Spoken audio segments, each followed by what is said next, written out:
Dans la relation avec les saints, le lavage des pieds est d'une grande importance. Nous avons tous fréquemment besoin du ministère de la vie et cela doit être réciproque.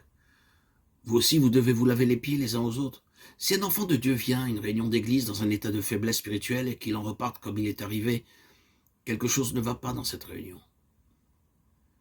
C'est notre responsabilité de manifester la vie dans chaque rassemblement, sinon l'atmosphère sera pesante et les frères et sœurs qui ont du mal à aller de l'avant ne recevront pas le renouvellement dont ils ont grandement besoin.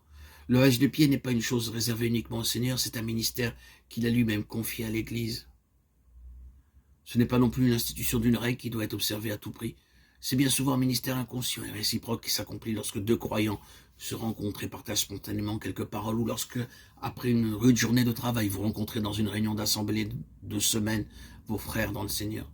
Vous êtes alors étrangement rafraîchis, sans pouvoir clairement le définir, quelque chose de vivant, de vivifiant, d'enrichissant, d'édifiant émane de vous.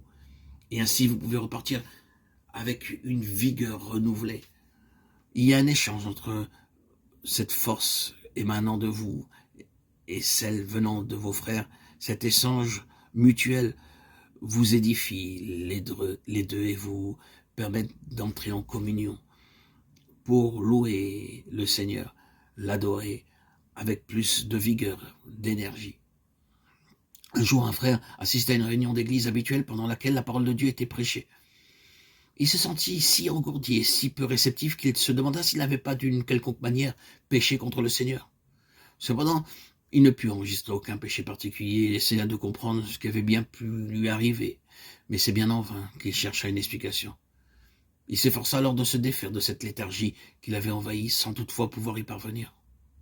Peu de temps après, un frère se mit à prier et la léthargie se dissipa aussitôt.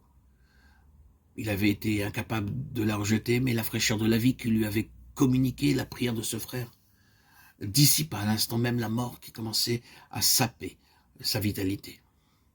Si nous laissons aller dans les réunions d'église sans avoir aucun sens de notre responsabilité à l'égard des enfants de Dieu dans le besoin qui, par leur contact constant avec le monde, ont perdu quelque chose de la fraîcheur, de leur vitalité, nous ne nous laverons pas les pieds l'un l'autre conformément à l'ordre du Seigneur. C'est un des plus importants services que nous devons aux saints. Cela ne requiert pas nécessairement une activité extérieure, mais cela nécessite au moins que nous déposions nos fardeaux aux pieds du Seigneur. Autrement, nous irions aux réunions accablés par nos propres soucis. Cela produira une atmosphère lourde qui empêcherait les autres de recevoir le rafraîchissement dont ils ont tant besoin. Parfois, malgré toute notre bonne volonté de servir, nous sommes incapables de recouvrer notre entrain. Nous devons aller nous laisser laver les pieds par les autres.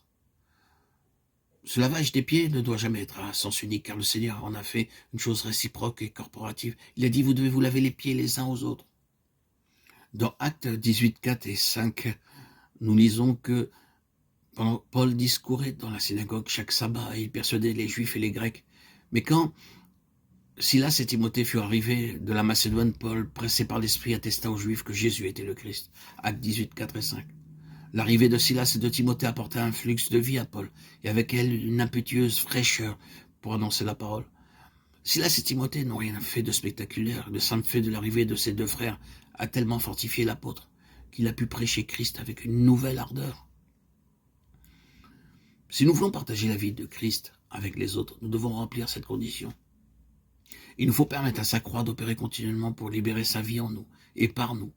Autrement, ce que nous ferons atteindra uniquement l'âme et non l'esprit. C'est dans la mesure où nous demeurons dans la fraîcheur de sa communion que nous pouvons apporter aux autres cette même vie. La vie se communique spontanément et non pas par des efforts.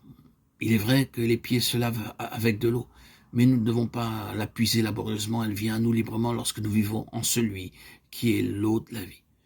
Nous en ferons l'expérience si nous demeurons continuellement en lui.